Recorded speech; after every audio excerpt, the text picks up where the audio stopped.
ఉమ్మడి ఆదిలాబాద్ జిల్లాలో ఆదివాసీలు అటవీ శాఖపై తిరగబడ్డారు. సహాయ నిరాకరణ చేయాలని తీర్మానించారు. అడవిలో అడుగు పెడితే చాలు దాడులు చేస్తున్నారని అటవీ శాఖ అధికారులపై ఆగ్రహం వ్యక్తం చేస్తున్నారు. మరోవైపు ఫారెస్ట్ అధికారులకు అల్టిమేటం జారీ చేశారు కాంగ్రెస్ ఎమ్మెల్యే వెడ్మ బొజ్జు.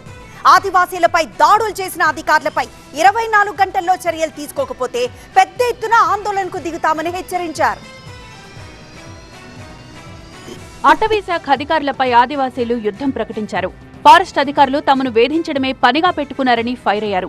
ఆదివారం ఇందన్పల్లి అటవీ ప్రాంతంలో చేపల వేటకు వెళ్లిన ఆదివాసీలపై దాడి చేసిన ఫారెస్ట్ అధికారులను శిక్షించాలంటూ మంచిర్యాల జిల్లా ఇందన్పల్లిలో ఆందోళనకు దిగారు ఆదివాసీలు. ఆసిఫాబాద్ జిల్లా ఉడుంపూరు గ్రామస్తులు అటవీశాఖ అధికారులకు సహాయ నిరాకరణ ప్రకటించారు. అటవీశాఖ అధికారులకు సహకరించొద్దని తీర్మానించారు. తమపై జరుగుతున్న దాడులకు నిరసనగా అటవీ సిబ్బందికి తాగునీటి సరఫరా నిలిపివేయాలని నిర్ణయించారు.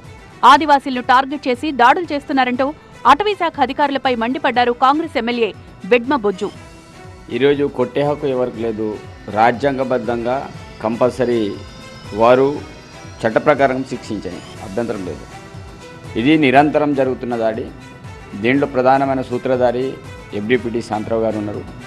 నేను అనేక సందర్భాల్లో లేవనెత్తుతున్నా, మాట్లాడుతున్నా. ఈరోజు వారనేవారు డెడ్ అగెనెస్ట్ గవర్నమెంట్, మన గవర్నమెంట్కి అగెనెస్ట్గా చేస్తున్నారు. కేసీఆర్ గారికి తొత్తుగానే కూడా నేను అనేక సందర్భాలు చెప్తున్నాను, ఇప్పుడు కూడా చెప్తున్నాను.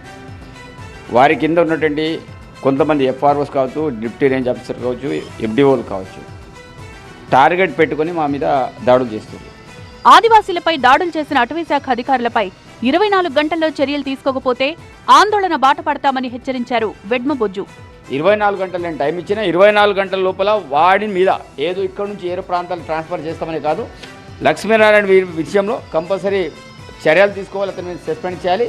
అదేవిధంగా వాళ్ళ మీద ఏమైనా కేసులు పెట్టినా దాన్ని నేను యాక్సెప్ట్ చేయాలి. తప్పకుండా వాళ్ళ మీద కేసులు పెట్టదు, కేసులు పెట్టే అర్హత వరకు లేదు. 24 గంటల్లో చర్యలు తీసుకోకపోతే 1000 మందితోటి నేను నిరసన కార్యక్రమం చేస్తా. అది అటవీ శాఖకు వ్యతిరేకం కాదు, దాంట్లో ఎలాంటి సందేహం లేదు. ఇది ఓపిక అంతా నశించింది. ఇది పోడు భూముల విషయంలో అందరి విషయంలో వాళ్ళంతా కూడా స్పష్టంగా వాళ్ళు ఏం చేస్తున్నారంటే దాడులు చేస్తున్నారు.